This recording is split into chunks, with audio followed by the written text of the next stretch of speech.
सरस्वती व्यासं ततो जयमुदीरये नास्त्रायस भद्रेश नित्यं भागवत सेव्यं भागवते उत्तम श्लोक भक्ति भक्ति नैष्ठिकी श्री कृष्ण चैतन्य प्रभु नित्यानंद श्री अद्वैत गदाधर शिवासादि गौर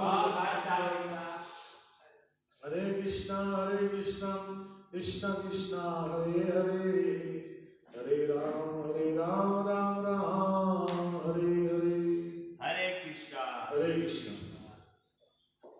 तो आपकी आज ये सभी भक्तों का हृदय की गहराइयों से स्वागत करके धन्यवाद करते हैं।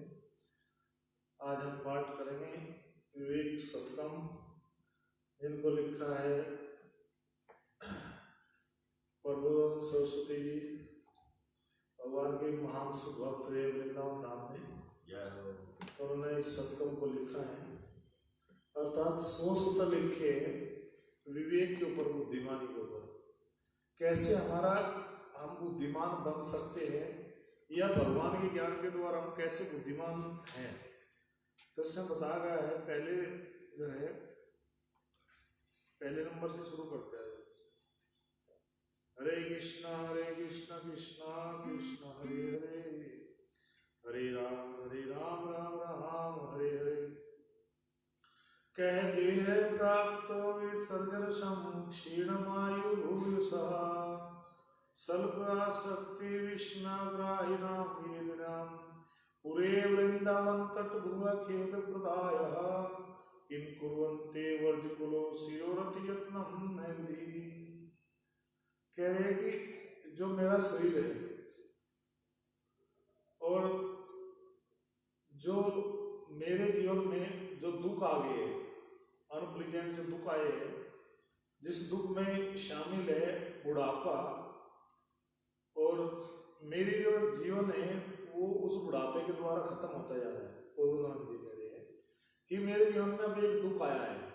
हर कोई जीवन में अपने कभी कभी हम सुख गिनवाते हैं, कहते हैं कि मेरे जीवन में सुख आया है, सुख आया है, लेकिन यहाँ पर जो आचार्य है वे कभी भी सुख की बात नहीं करते, दुख की बात करते। क्यों दुख की बात करते हैं?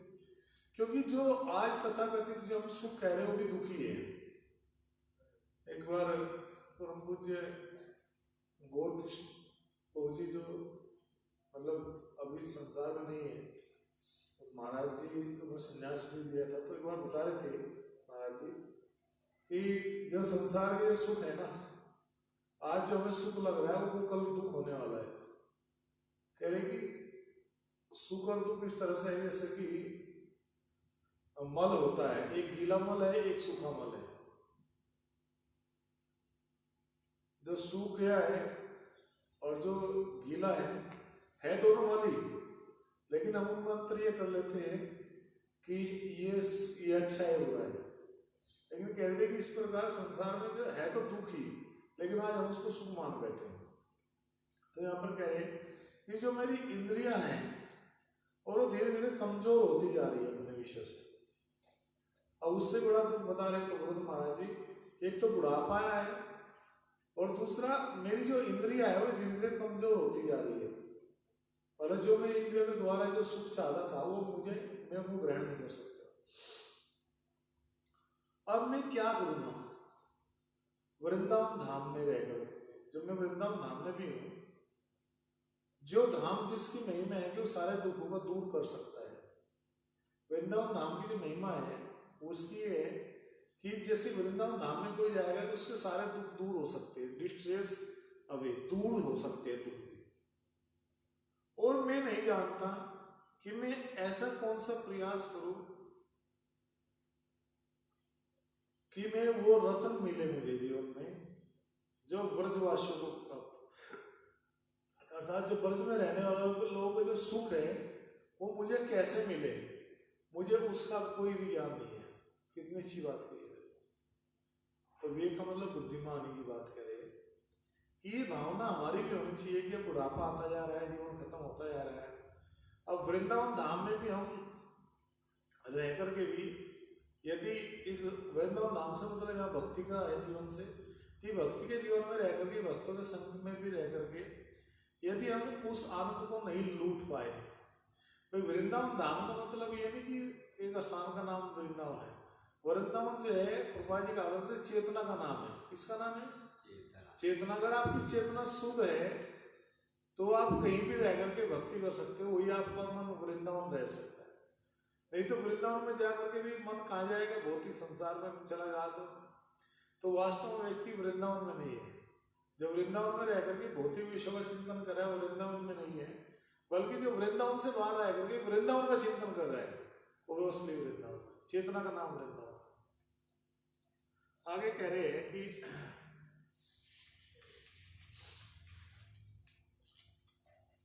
हे मेरे प्रिय भगवान, यद्यपि मैं दोषी हूं, यद्यपि मैं अपने कर्मों के लिए दोषी हूं, लेकिन जो मेरे दोष है उन पर थोड़ा विचार कर लीजिए। दोषी हूं मैं मानता हूं, संसार में आज के समय में तो लोग दोष ही नहीं बनना चाहते, दोष ही स्वीकार नहीं करना चाहते। अगर किसी व्यक्ति को कोई व्यक्ति कहे कि आप दोषी हो, आप कल्प्रिट हो, आप चोर हो, तो व्यक्ति कहेगा नहीं नहीं, मुझे आप कैसे चोर कह सकते हो, मैं दोषी नहीं हूं, मैं निर्दोष हूं, बल्कि आप चोर हो, ऐसे बोलते हैं। लेकिन जो वैष्णव होते हैं हमेशा अपने आप को दोषी ठहराते हैं, अपने आप को इतना विनम्र, इतना दीनहीन दर्शाते हैं वैष्णव जन कि हमेशा कहते हैं कि मैं दोषी हूं। संसार में आज जो अधिकतर प्रयास हो रहा है संसार में, वो इस बात के लिए होता है कि हम अपने बुराई को छिपा सकें, बुराई को छिपा करके हम अपनी अच्छाई को प्रदर्शित करें, और दूसरा दूसरे के दोष को देखें। उल्टा हो रहा है ना, जबकि वैष्णव क्या करते हैं कि अपने दोष देखते हैं और दूसरों के गुण को देखते हैं, अपनी बुराई देखते हैं, दूसरों की अच्छाई देखते हैं। अब यहाँ भौतिक जगत में क्या हो रहा है कि हम अपनी अच्छाई देख रहे हैं, दूसरे के दोषों को देख रहे हैं। कह रहे कि मैं आपका शाश्वत दास हूं, लेकिन मुझे कोई विचार नहीं है, मुझे कोई भी इस बात का आभास नहीं है कि जो मैंने किया है क्या किया है, और मित्रता भी जो की है ऐसे उसमें भी मेरे हृदय को इतना दुख मिला है। जो संसार में मैंने मित्रता करनी चाहिए, संसार में जो मैंने प्रेम किया लोगों से, उसके बदले मुझे कोई सुख नहीं मिला है, बल्कि उसमें मुझे दुखी मिला उल्टा। और क्या कह रहे हैं कि वो भी आप जानते हो मुझे जीवन में दुख क्या मिला है। जैसे कि एक मूर्ख व्यक्ति अपने दूसरे व्यक्ति की मित्रता का अंदाजा नहीं होता उसको। कहावत भी है कि एक पागल मूर्ख दोस्त से अच्छा बुद्धिमान दुश्मन होता है। सुनी कहावत आपने? नहीं सुनी? कि जो आपका मित्र है अगर वो मूर्ख है, पागलपन है, और आपका एक दुश्मन है, शत्रु है, तो वो दुश्मन ज्यादा अच्छा है मूर्ख दोस्त की अपेक्षा। क्योंकि मूर्ख जो दोस्त है वो कभी भी आपको संकट में डाल सकता है। चाणक्य पंडित जी भी अपनी नीति में कहते हैं, चाणक्य नीति में, कि घर में सुंदर पत्नी, अधिक सुंदर पत्नी और चरित्रहीन माता और पागल पुत्र और उल्टा जवाब देने वाला नौकर, इनके बीच में रहने का मतलब है जैसे सांप के बीच में आप रह रहे हो। अगर किसी के जीवन में ऐसी स्थिति आ जाए, पागल लड़का हो, उसका पत्नी ज्यादा सुंदर हो, माता का चरित्र अच्छा ना हो, और नौकर हमेशा उल्टा जवाब देने वाला हो, तो कह रहे कि व्यक्ति ऐसा रह रहा है जैसे कि सांप के बीच में रह रहा हो। उसके लिए अच्छा है कि उसे घर छोड़ करके जंगल में चले जाना चाहिए। लेकिन आज के समय में बात तो समझ में नहीं आएगी लोगों के, घर छोड़ जाना। कहने मतलब है कि इनके बीच में रहना संकट है, खतरा है। उस माता के द्वारा कहीं भी संकट आ सकता, सुंदर पत्नी होगी तो उसके द्वारा खतरा आ सकता है आपके जीवन में। कोई उसको देखेगा, उसको कुछ छेड़ेगा, आप रोकेगा तो आपको पिटाई होगी। बोलो हरे कृष्ण, हरे कृष्ण। नौकर है, उसको कुछ डांटोगे तो वो इधर भाग जाएगा, उल्टा काम करेगा। लड़का है, उसको आप समझाओगे, डांटोगे तो पागल है, कुछ भी कर सकता है आपको। तो ऐसी स्थिति भी जीवन में कभी कभी आ सकती है। आगे चलते हैं।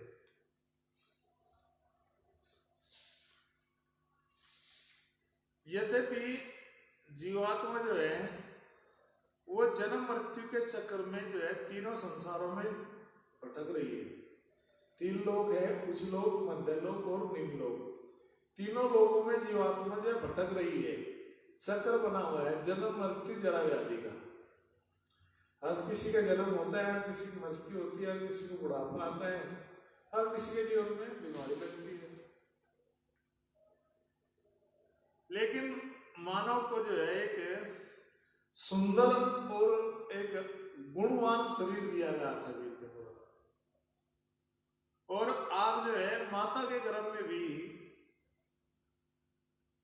मेरे साथ उपस्थित थे। भगवान जो है जीव का कभी भी साथ नहीं छोड़ते। भगवान कह रहे हैं माँ में वंश जीव लोग जीव भूत सनातन। हे अर्जुन, मैं सनातन, ये जो जीवात्मा है मेरा सनातन अंश है और मैं जीवन कभी भी साथ नहीं छोड़ता। बल्कि भगवान कह रहे गति बढ़ता प्रभु साक्षी जगत निवास। मैं सबकी गति को जानने वाला हूँ, साक्षी हूँ। साक्षी मतलब विटनेस हूँ, सबको गवाह हूँ, जो देखता हूँ कि कौन व्यक्ति क्या कर रहा है। और जगत निवास हूँ और इस संसार का आश्रय भी मैं ही हूँ। इस जगत को, संसार को मैं एक अंश मात्र में धारण करता हूँ, एक अंश से धारण करता हूँ, केवल एक अपनी छोटी सी पावर से धारण करता हूँ। आपको समझ में आ जाता है? नहीं, सुनाई नहीं दे पाता। सुनाई नहीं देता? अच्छा, सुनाई देता तो बोलता है। नहीं ये सर, चले कोई बात नहीं, कथा तो सुनना है ना, भगवान का दर्शन हो गया। हरे कृष्ण। तो कह रहे हैं कि हे भगवान, मैं पूरी तरह से भूल गया था अपने आप को और मैंने आपसे ही इस सहायता को प्राप्त किया है। My suffering is actually very small compared to what benefits my offense. मेरा जो कष्ट है वो तो बहुत ही छोटा है और जो उसकी तुलना की गई है उसमें मुझे क्या बेनिफिट होगा। जो मेरा अपराध है उससे क्या तुलना हो सकती है। मेरा अपराध तो बहुत ज्यादा है, लेकिन उन बहुत ज्यादा अपराधों को भी आपने बहुत छोटा करके बताया है।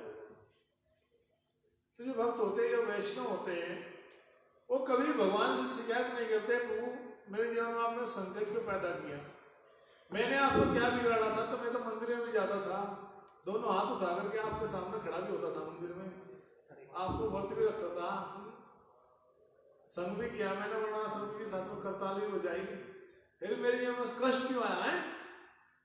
लेकिन हमें भूल जाते हैं कि भक्ति करने करती है नहीं कि आपके जीवन में कष्ट नहीं आएंगे। क्या बोला वर्णाश्रम जी? आपके जीवन में कष्ट अभी आएंगे और आपका कभी अपमान नहीं होगा, आप कभी संकट में नहीं डाले जाओगे, ये आएगा। लेकिन भक्ति करने का जो सबसे बड़ा गुण है वो ये है कि आप सहनशील बन जाओगे। क्या बन जाओगे? आपके जीवन में सहनशीलता आ जाएगी। ये भक्ति का सबसे बड़ा सर्वोपरि गुण है जिसको हमें अपने जीवन में धारण करना चाहिए।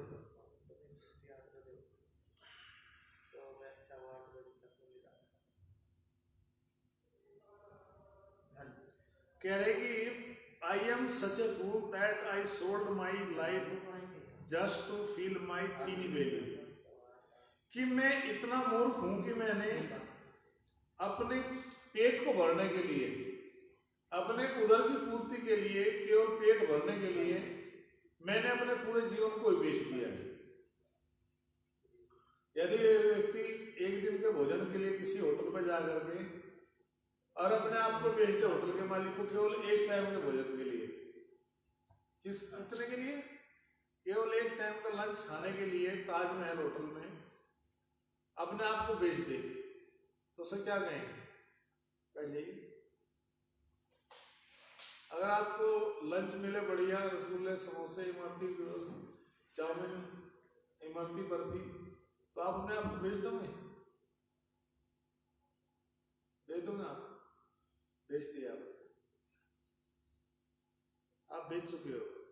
Giving up lord Krishna the soul protector of the all universe.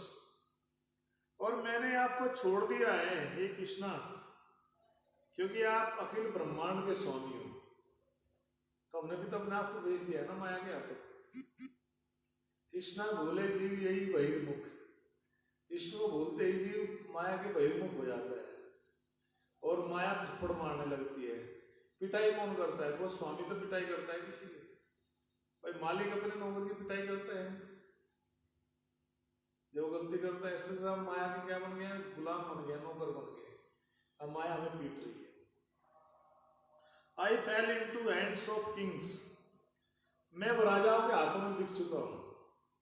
Experiencing humiliation from door to door, और अनुभव कर रहा हूं अपनी विनम्रता को किस तरह से दरवाजे दरवाजे पर जाकर के, दरवाजे दरवाजे पर मैं भटक रहा हूं संसार के चक्कर में। सफरिंग ओवरटुक मी, और मैं कष्ट उठा रहा हूं, प्लीज ओवरटुक मी, मुझे उबार लीजिए, मुझे पकड़ लीजिए। The supreme lord who gave me this human body was forgotten by me, वो परम भगवान जिन्होंने मुझे मानव जीवन दिया था, लेकिन मैंने उसको भुला दिया। मानव जीवन दिया, भगवान ने इतना सुंदर जीवन दिया, लेकिन मैंने उसको क्या कर दिया, भुला दिया। मनुष्य जन्म पाइयो राधा कृष्ण भजियो, जानी भी सुनी भी विस्ताई। संसार के लोग जो जहर खा रहे हैं विश्व की अग्नि में डल करके, रात दिन पूरी रात्रि तो वे धन इकट्ठा करते हैं, और रात्रि में जो है उसका वे इंद्र तृप्ति में लगते हैं। तो कह रहे कि जो संसार में जो आकर्षण का जो केंद्र है गृहस्थ व्यक्ति के लिए, जो उसकी पत्नी है, दिन में बाघिनी रात में डाकिनी, पल पल चूसे लहू। कह रहे दिन में वो बाघ की जैसी होती है, डांटती रहती है, और रात में डाकिनी, डाकिनी जो होती है वो उनके पास एक सिद्धि होती है कि वे किसी व्यक्ति का रक्त पी सकती है। पहले गांव में देख रहे कि कोई व्यक्ति सूख जाता था, और पूज्य राधा गुरु महाराज बता रहे थे इस बात को एक बार, कि गांव में आज भी ऐसी स्थिति है कि उसके ऊपर कुछ ज्यादा टोना कर देते हैं ऐसे, और व्यक्ति सूखने लगता है, धीरे धीरे कमजोर होने लगता है, उसका खून खत्म हो जाता है, और एक ऐसे खत्म होता है कि वो हो जाता है। तो वो मंत्रों के द्वारा जो प्रेत विद्याएं होती है, उसके डाकिनी बोलते हैं उनको, उसके लोगों को पी जाती है। तो इस तरह से वो जो स्त्री है तथाकथित जो सुंदरी, जिसके हाथों के हम पिट्ठू बन गए, तो वो दिन में डांटती रहती है बाघिन के जैसे, और रात में डाकिनी के जैसे खून चूस लेती है। समझ रहे हो मेरी बात?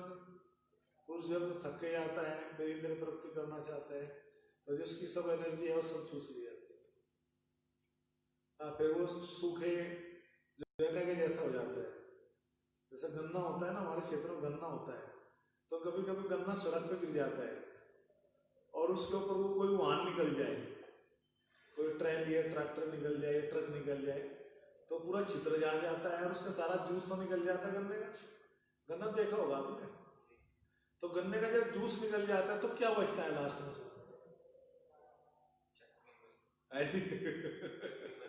चटनी। पंकज जी कह रहे चटनी बच जाती है, उसका हमारे यहाँ बोलते हैं खोई बच जाती है। खोई, खोई, खोई का मतलब है जो खो गई, जो लुप्त हो गई, अर्थात जूस तो निकल गया उसका, वो जो छिलका बचता है सूखा, वो फिर जलाने के काम आता है। किसी काम आता है? दोस्तों गांव में लोग जो गरीब लोग होते हैं बेचारे, वो इकट्ठा करके शाम को, विशेषकर सर्दी के मौसम में, उसमें खाना बनाते हैं। हाँ, खाना बनाते हैं, बिल्कुल सही कह रहे हो सर। तो इस तरह से उसका सब कुछ छीन ले जाता है और व्यक्ति का, क्यों? क्योंकि हमने भगवान को भुला दिया है। ठीक है जी, क्लियर है? आगे चले। कह रहे कि being now immersed in the ocean of services of relatives, और मैं इतना इमर्स्ड हो चुका हूं, इतना डूब चुका हूं, भूल चुका हूं, घुल मिल चुका हूं, कौन से सागर में? संबंधों के सागर में। भौतिक जगत के जो संबंध है, जो इतने भयानक रूप से सागर है, इसमें इस तरह से मैं डूब चुका हूं। The fool, we fools have no taken shelter in Mathura, और हम मूर्खों ने शरण नहीं ली है, कहां पर? मथुरा में जाकर। हे प्रभु, हमने आपकी